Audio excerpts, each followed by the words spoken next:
Halo semua, bagaimana kabarnya? Sehat? Kembali lagi dengan saya di channel spoiler terbaik sepanjang masa yang belum memenuhi syarat untuk dimonetisasi hingga saat ini. Seperti biasa, saya, narator dari channel ini, akan mereview sebuah film keluaran 2025 yang penuh adrenalin dan kebarbaran. Yang tak lain dan tak bukan, inilah Nobody yang kedua, sambungan Nobody yang pertama tahun 2021. Kira-kira bagaimanakah keseruannya? Apakah sama atau lebih barbar lagi? Tanpa berlama-lama, check in.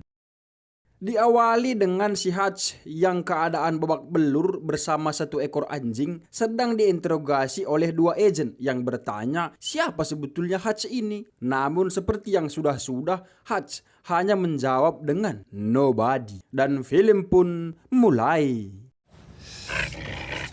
Who the fuck are you two? Us? Di pagi hari di kota yang indah dengan lingkungan perumahan yang asri, Om Barbar kesayangan kita yakni Hutch Mansell atau kita panggil saja Hutch, kini menjalani aktivitasnya dengan lebih terbuka kepada si istri. Akan tetapi karena kesibukan demi kesibukan yang Hutch lalui, ditambah juga putra-putri mereka yang kini jarang berada di rumah, sang istri pun mulai jenuh dan merasa kesepian. You won't really remember. Dan inilah si Hutch yang kini kembali menjadi The Auditor. Tidak seperti auditor yang kita bayangkan, Hutch adalah auditor yang tujuannya untuk mengeliminasi, mensterilkan permasalahan yang tidak layak tayang di media. Seperti saat ini, 3 orang pemuda berhasil ditangani Hutch dengan mudah.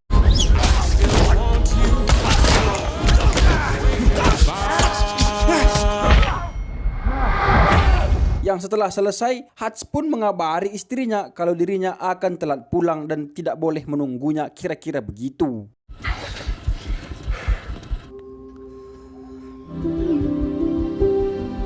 Di pagi harinya terlihatlah respon anak istrinya mulai dingin dengan si Hutch ini. Bahkan Hutch juga tidak menghadiri pertandingan si Brady, putra sulung mereka. Yang karena hal itu Brady pun sedikit menghiraukan keadaan ataupun keberadaan si Hutch ini. My friends are here. Okay, have a nice. Where's Brady? I want to hear about the game. The team was kind of, I'll tell you.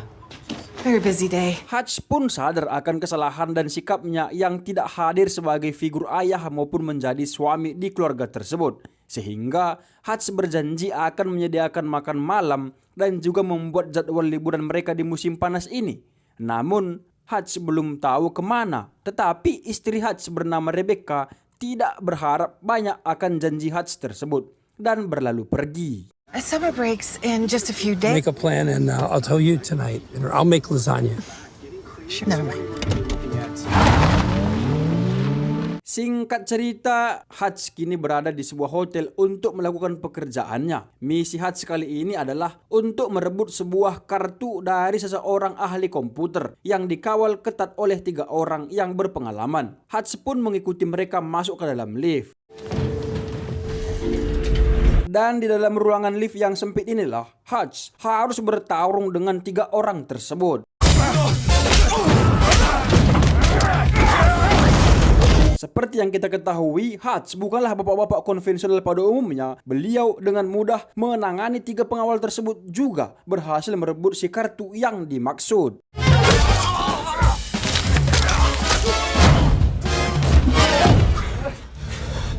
Tidak sampai di situ, sekelompok geng lain dengan MP7-nya siap menghadang Hutch. Namun, Uncle Hutch dengan mudah mengimbangi mereka semua dan meledakkan para gangster tersebut dengan sebuah tabung gas. They had MP7s. Selesai dengan geng sebelumnya, di luar gedung, tepatnya di parkiran, geng dari Brazil juga datang menghadang langkah Hutch dengan parang tajam mereka. Hutch dengan sepotong besi dan seutas gesper pun dengan senang hati menjabani para pemuda parang tersebut. Dengan beringas dan brutal, satu persatu dieksekusinya mereka semua. Hingga 1 orang terakhir yang terkapar di dekat sebuah van. Yang bersamaan dengan itu, Hutch membaca sebuah stiker yang bertuliskan Palmerville, sebuah taman wisata pemandian yang berada di suatu kota yang juga pernah Hutch dan keluarga datangi semasa kecil dulu. Atau boleh dikatakan, Tempat ini adalah core memorinya si Hutch bersama sang ayah.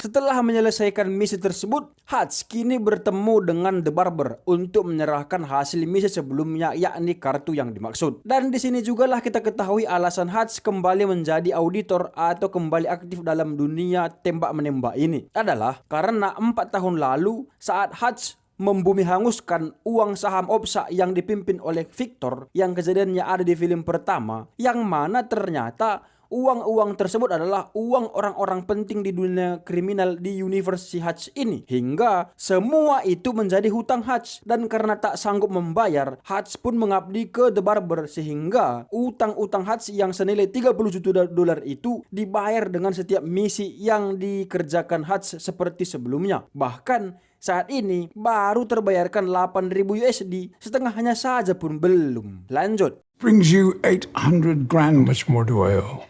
30 million, give or take. Di saat The Barber ingin memberikan misi yang baru, Hutch menolak dan meminta waktu agar diberi kesempatan berlibur dengan keluarganya. Si The Barber yang sadar kalau Hutch akan tetap berada di lingkup kekerasan pun hanya berkata, "Good luck, Master Minsel." Master Minsel. Good luck, Hutch Mansell, kira-kira begitu. Next mission. I'm gonna take a break. Good luck.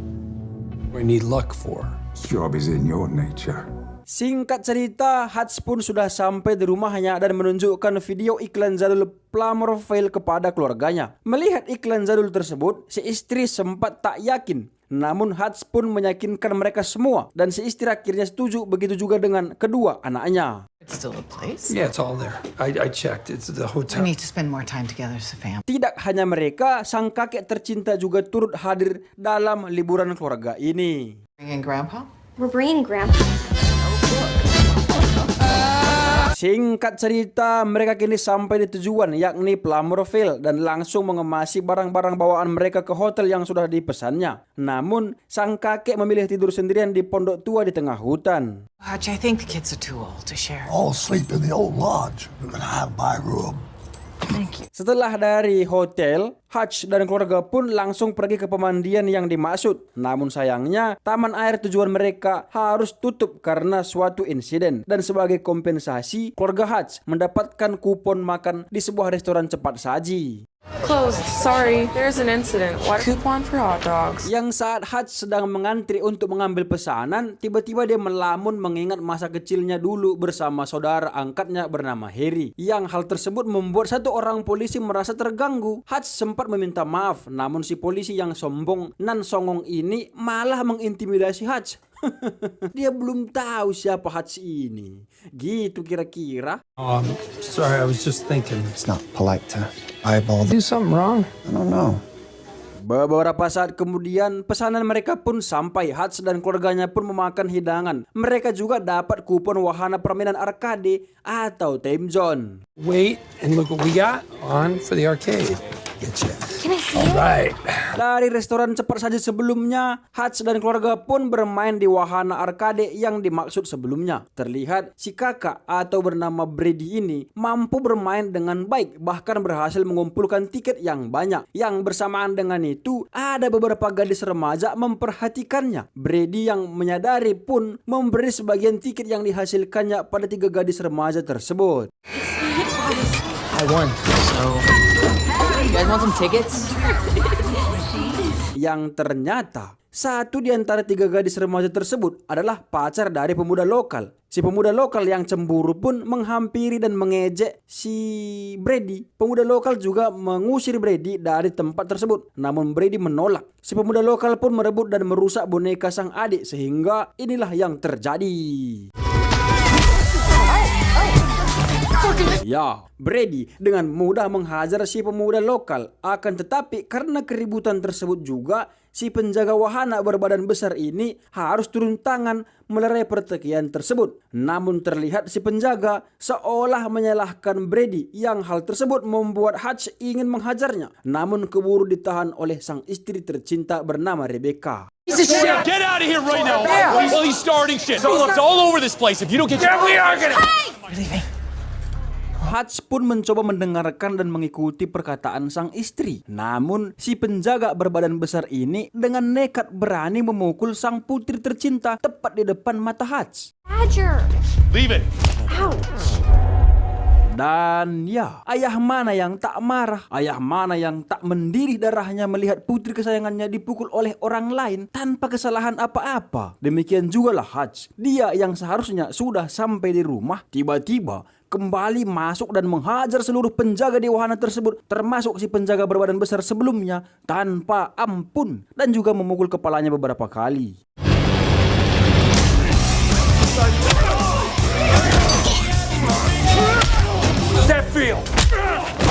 Yang karena itu Hutch dan keluarganya pun ditahan oleh pihak kepolisian setempat. Rebecca mencoba bersaksi kalau putra dan suaminya tidak bersalah. Mereka hanya mencoba membela diri, katanya. Sedangkan di dalam sel, Hutch menasihati Brady agar tidak selalu melakukan kekerasan sebagai jalan keluar, katanya. Namun, Brady juga merasa bangga akan apa yang dilakukan oleh ayahnya sebelumnya. Tetapi, Hutch tetap menasihati Brady agar tidak melakukan kekerasan untuk di lain hari, katanya. I understand. Protect. There are other ways to handle. Tell me to stay cool, but then you're gonna lose your shit. To be better than your old. Beberapa saat kemudian datanglah si polisi songong yang padahal gajinya berasal dari pajak rakyat, tetapi songongnya minta ampun. Si polisi ini bernama Abe, polisi yang sebelumnya sempat bertemu dengan Hutch di restoran cepat saji. Abe membawa Hutch pergi menghadap atasannya bernama Wyatt. Just Dad. Put your ass down. Ed Martin. Wyatt adalah kepala polisi di kota kecil tersebut, yang karena itu Wyatt sangat-sangat berpengaruh di daerah itu. Yang mana ternyata juga si pemuda lokal yang sempat dihajar oleh Brady di wahana permainan sebelumnya adalah putra sematawayang si Wyatt ini. Hutch pun menjelaskan kalau semua ini diawali oleh putra Wyatt itu sendiri yang mengganggu adik dari si Brady, sehingga terjadilah seperti yang sebelumnya. Brady messed up my son's pitching. Son apologize. Watch the security cam footage. Mendengar penjelasan dari Hutch, Wyatt pun terima dan menyudahi perkara ini. Juga membebaskan Hutch dan keluarganya. Walk him out. That's it then? We can go. Berbeda dengan Abe yang sepertinya tidak terima dengan keputusan Wyatt yang membebaskan keluarga Hutch. Terbukti saat wajah songong Abe menyuruh satu anak buahnya menghubungi beberapa preman untuk mengintimidasi keluarga Hutch ini. Get the boys together. Wyatt said leave him alone. I don't give a Kembali ke Hutch yang sudah sampai di hotel mereka. Rebecca sempat marah dan salah paham kepada Hutch sampai-sampai Rebecca menggeledah tas Hutch yang dikiranya adalah senjata di sana. Namun, alih-alih menemukan senjata yang dimaksud, Rebecca malah mendapat sebotol anggur kesukaannya. Black bag, Hutch? Wine? From Puglia, where we met. Yang karena itu mereka pun berdamai dan bercerita sembari meneguk anggur gelas demi gelas. I know you were covered in blood. Singkat cerita, pagi pun tiba. Hutch dan keluarganya kembali bermain dengan gembira. Seperti si Rebecca yang bermain tembak-tembakan khas pasar malam berhasil mengenai semua target dengan mudah dan cepat. Hutch juga bersama sang putri pun bermain juga meriah-riah. Yang begitu. Apalah saya ini. Hutch dan si putri juga bermain seperti di kolam bola, di ruang bercermin yang banyak cerminnya, dan semua ini berbanding terbalik dengan sang kakek yang menikmati kesunyiannya di tengah hutan dengan pondok tua sembari mendengar radio kuno. Hehe, ya, saya pun tidak tahu lagi apa yang saya katakan, guys. Lanjut. This is not a fair fight. Puas dengan permainan-permainan sebelumnya, Hutch pun membawa keluarganya menaiki kapal bebek sembari menyisiri sungai di kota tersebut. Namun, Hutch menyadari kalau ada satu polisi dan 3 preman membuntuti Hutch dan keluarga. That's good. Well, at least too many churros with my macchiato. Hutch pun menaiki kapal bebek yang lain yang hanya ditumpangi 2 lansia dan 1 pemandu. Hutch dengan tenang berdiri menyambut kedatangan 1 polisi dan 3 preman sebelumnya. Hutch mencoba bernegosiasi dengan ke-4 orang tersebut agar tidak perlu fisik, mintanya. What's up, guys? There's no need for this. Namun tiba-tiba si preman-preman ini malah menyerang Hutch dengan membabi buta. Namun Hutch terus menghajar mereka semua yang saat si polisi sudah babak belur pun langsung mengeluarkan senjata tajamnya dan berhasil memotong jari kelingking Hutch yang juga langsung dimakan oleh ikan di sungai tersebut.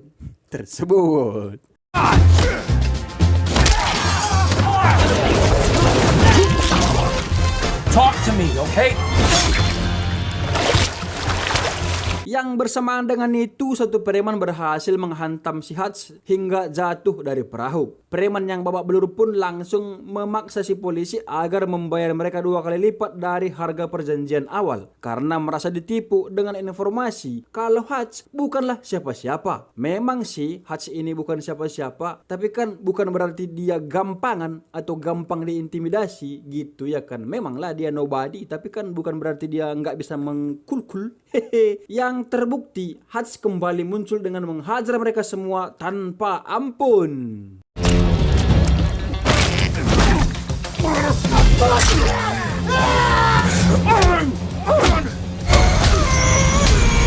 Selesai dari pergelutan sebelumnya, Hutch duduk termenung di tepi jalan menunggu keluarganya. Hutch juga menyempatkan diri menelepon saudaranya bernama Harry yang kini berada di Jepang sedang mempelajari beberapa budaya di sana. Seperti samisen berkunjung ke rumah tetangga, jadi guru, jadi ayah mertua. Hutch pun curhat kepada Harry dengan keadaan kota Plummerville yang sudah sangat amat berubah. Yang dulunya banyak orang-orang ramah, tata keramanya masih ada, namun kini para polisinya banyak yang songong. Bukannya mengatur lalu lintas atau menangkap para penjahat, malah mengganggu saya yang sedang berlibur ini, kata Hutch mengakui. Remember Plummerville?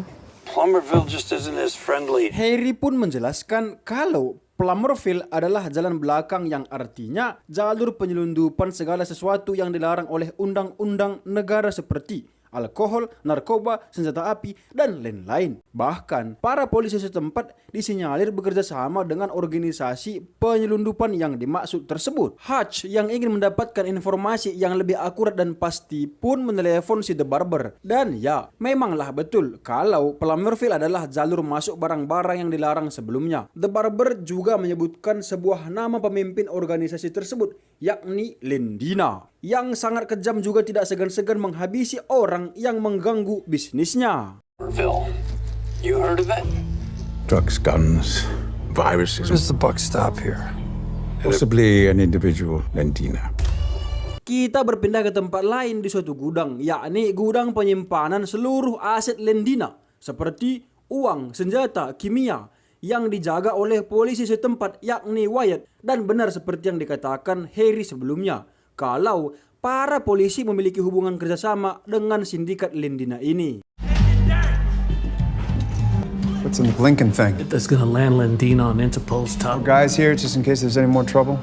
Beberapa saat kemudian, AB mendapat telepon dari anak buahnya yang sebelumnya dihajar oleh Hutch di kapal bebek, yang mana si anak buah ini berkata kalau Hutch bukanlah orang sembarangan yang seperti mereka kira selama ini. Well, what was that?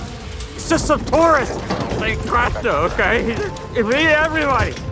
Kita tinggalkan sejenak desa atau kota ini dan pergi ke suatu kasino yang dipimpin atau dimiliki oleh siapa lagi kalau bukan Lendina, yang ternyata seorang perempuan. Disinilah perkataan Harry dan The Barber dibuktikan, di mana Lendina menangkap seorang pengunjung dan beberapa anak buahnya bekerja sama untuk mencurangi permainan judi di kasino tersebut. Lendina, tanpa memberi kesempatan dan ampunan, langsung mengeksekusi mereka semua dengan pisau kecilnya. Winner. But she's in my casino. Claire, I knew nothing.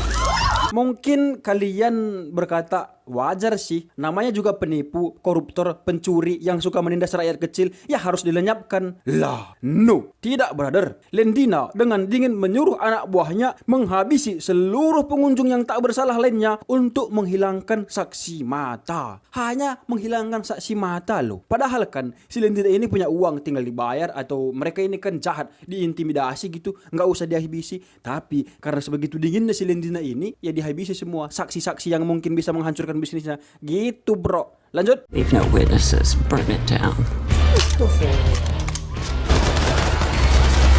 Kembali ke Wyatt yang mendapat telepon dari Lendina, yang dari perbincangan mereka kita ketahui kalau ternyata selama ini Wyatt terpaksa bekerja sama dengan Lendina karena tujuan Wyatt adalah untuk melunasi utang piutang sang ayah, yang menurut perhitungan Wyatt seharusnya utang itu sudah lunas dan Wyatt ingin berhenti dari hubungan kerjasama ini dan ingin hidup bebas. No way to treat your business partner. Ex-partner.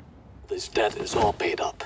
Dan tentu saja Lendina tidak suka dan tidak setuju dengan permintaan Wyatt tersebut, sehingga Lendina menelepon seorang polisi yang ternyata polisi itu adalah Abe, anak buah si Wyatt atau tangan kanan si Wyatt itu sendiri. Lendina menyuruh si Abe agar menculik putra kesayangan si Wyatt. Sheriff.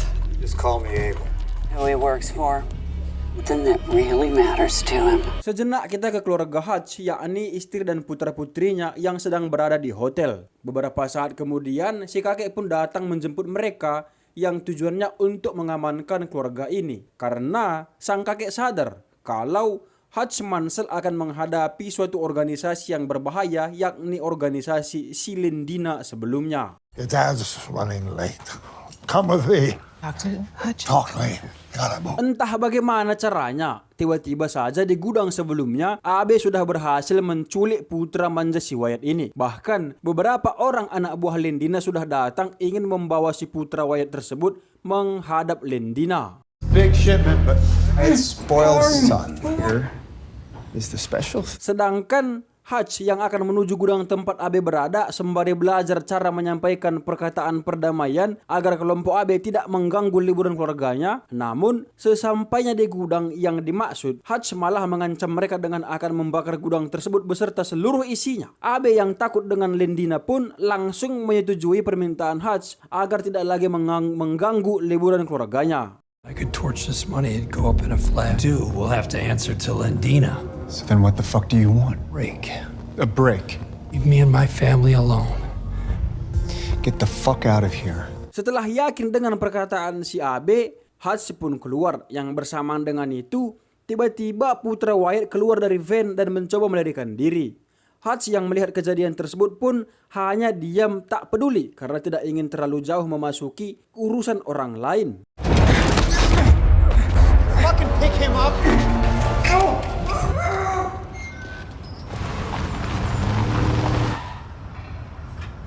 Namun belum ada 1 menit, Hutch kembali masuk dan menghajar satu persatu orang-orang jahat tersebut tanpa ampun. Ada yang wasted, ada juga yang melarikan diri.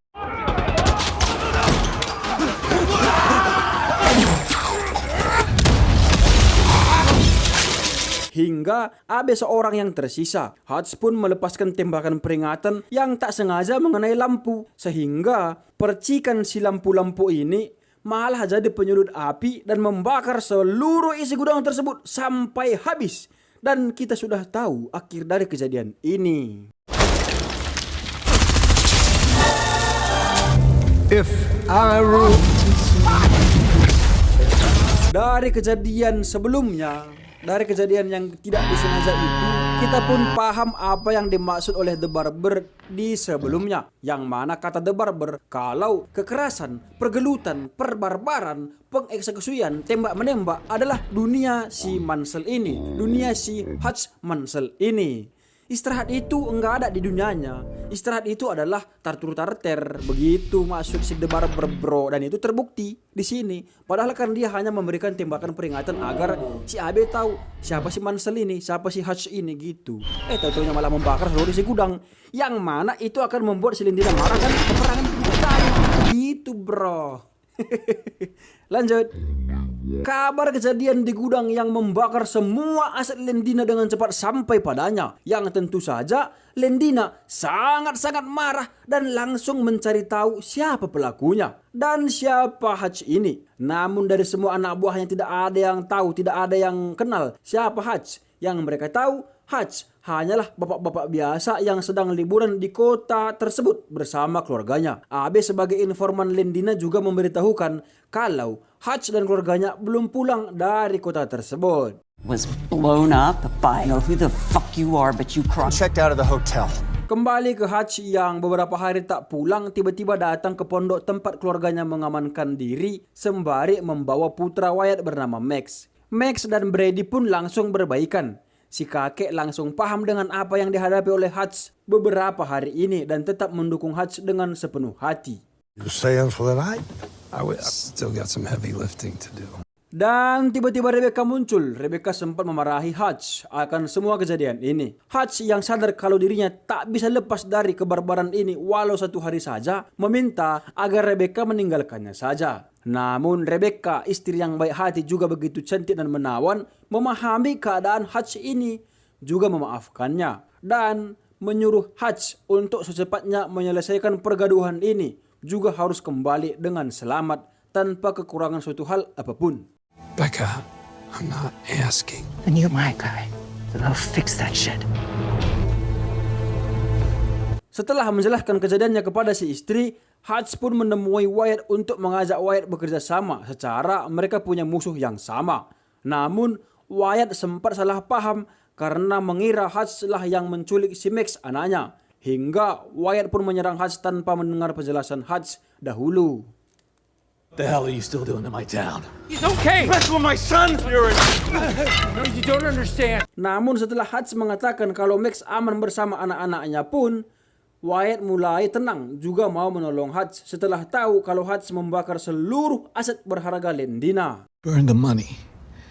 And whatever was in those chemical barrels. She's pure fucking evil, man. She killed my dad.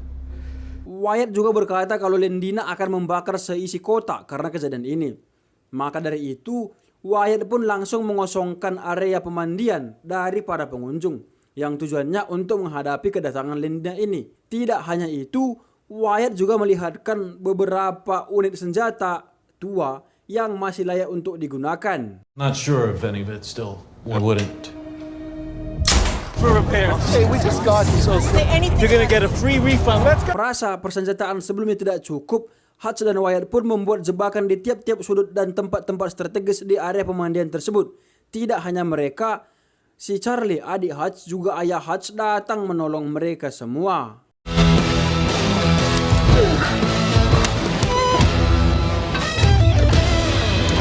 Sedangkan di tempat lain, Lendina beserta seluruh anak buahnya sudah merapat ke tempat Hutch berada, yakni tempat pemandian Plummerville. Motherfuckers! Move. Di sore hari bersamaan dengan seluruh rencana sudah siap, muncullah Lendina and the gang. Lendina juga menyuruh anak buahnya mendatangi rumah persembunyian anak si Hutch, yakni Pondok Tua. Lendina menyuruh pastikan tidak ada saksi yang tersisa. Some sort of cabin. Think his family's there. Scorched earth. Kan di pondok yang dimaksud sebelumnya anak-anak bermain bersama, sedangkan Rebecca yang kepikiran akan Hutch pun pamit dan meminta agar Brady menjaga adiknya Sammy juga Max, anak si Wyatt. Rebecca pergi sembari membawa senjata berburu yang ada di rumah tersebut. Got this, Brady? Be safe. Sedangkan di taman air, Abe maju duluan untuk menyuruh agar si Hutch dan Wyatt menyerah saja. Namun tentu saja, dua bapak-bapak ini tidak mau. Abe yang sombong pun kembali ke kelompok Lendina. Namun tiba-tiba... Fucking town. So give me your guns. What if we say no? All hell breaks loose. Ya, tanpa aba-aba apa-apa, si Lendina langsung mengeksekusi si Abe yang bersamaan dengan itu. Pertempuran pun terjadi. Hutch dan Wyatt pun mengambil tempat dan bagian mereka masing-masing. What an ass pain he is. Mount. Copy that. Tim pertama yang masuk satu persatu berhasil wasted dengan mudah karena jebakan-jebakan mematikan yang sudah dipersiapkan sebelumnya. Ditambah lagi dengan aksi Hutch yang sangat membarbarkan.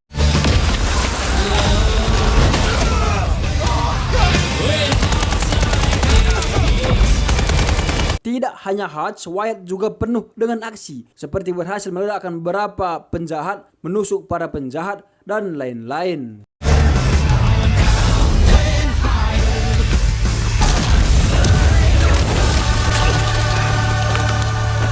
Demikian juga sang ayah dengan berposisi di biang lala. Si ayah berhasil menderedetkan beberapa penjahat yang mengejar si Hutch. Namun tiba-tiba satu orang menembak biang lala tersebut dengan RPG. Hingga inilah yang terjadi.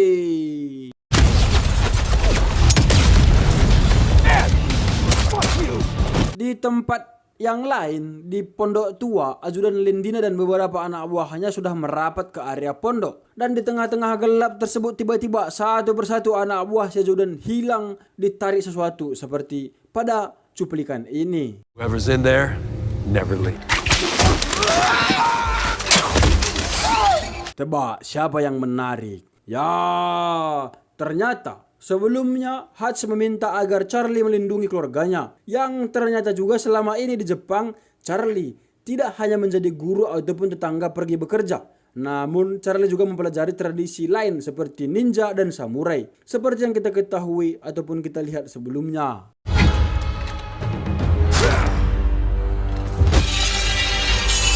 Setelah seluruh anak buah si ajudan habis tak tersisa, Charlie pun menantang si ajudan duel pedang. Dan ayunan demi ayunan pun beradu. Parang berayun dan menebas, katana menangkis dan menyerang. Hingga beberapa saat kemudian, Charlie mampu menebas dan memotong dua bagian kelapa si ajudan tersebut.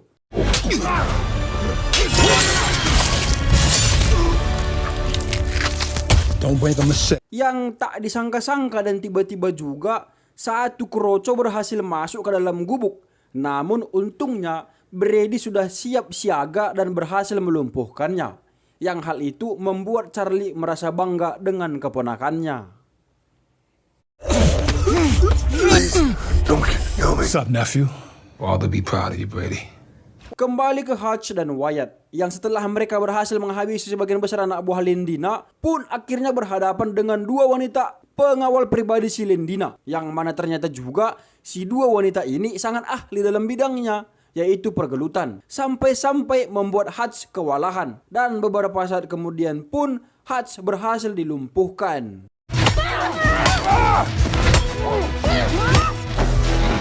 Setelah si Hutch ini dilumpuhkan, Lendina pun menyayat luka-luka kecil di tubuh Hutch. Yang setelah Lendina puas dengan aksinya, dia pun menyuruh si pengawal untuk menghabisi si Hutch.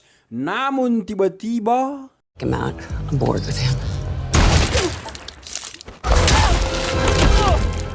Ya, si Wyatt yang sedang beristirahat pun berhasil menghabisi kedua pengawal tersebut. Yang karena itu, Lendina pun harus turun tangan. Namun tiba-tiba lagi... Asyik tiba-tiba lagi. You think you can get away with it? Fuck your memories. Ya, tak kusangka dan tak kuduga. Dengan senjata berburu, si Rebecca muncul dan berhasil menghabisi Lendina tepat di depan mata kepala Hutch dan yang lain.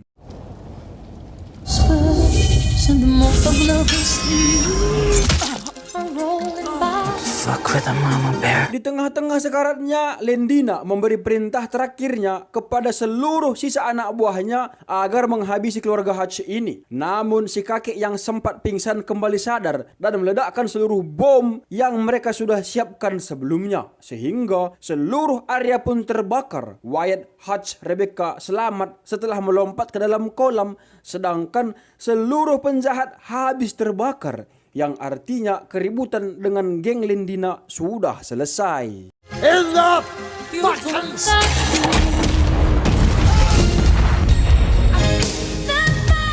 Dan film pun diakhiri dengan si Hutch, Rebecca, dan si anjing yang sedang diinterogasi dua agen. Namun seperti biasa, dua agen ini mendapat telepon dari seseorang yang mungkin pangkatnya sangat tinggi ataupun sangat berpengaruh di negara tersebut, memberi perintah untuk Hutch dan keluarganya dibebaskan. Dan film pun berakhir.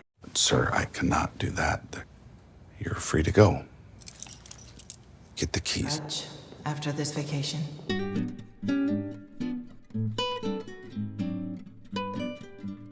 Bagaimana guys? Seru nggak film kali ini guys?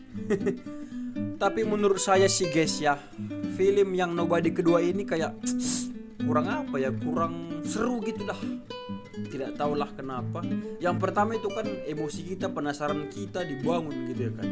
Yang kedua ini, ya memang sih kita dikatakan kalau HC ini auditor lah, inilah itulah kan, tapi kan nggak spesifik. Auditor dalam hal apa, begitulah bro maksudnya. Ya terus emosi kita pun nggak di ini lagi. Ini sama seperti kayak film Home Alone tapi versi 18 tahun gitu, umur 18. Ya begitulah ya. Pesan-pesan dari film ini adalah jangan kurang minum. Itu dia. Bye bye.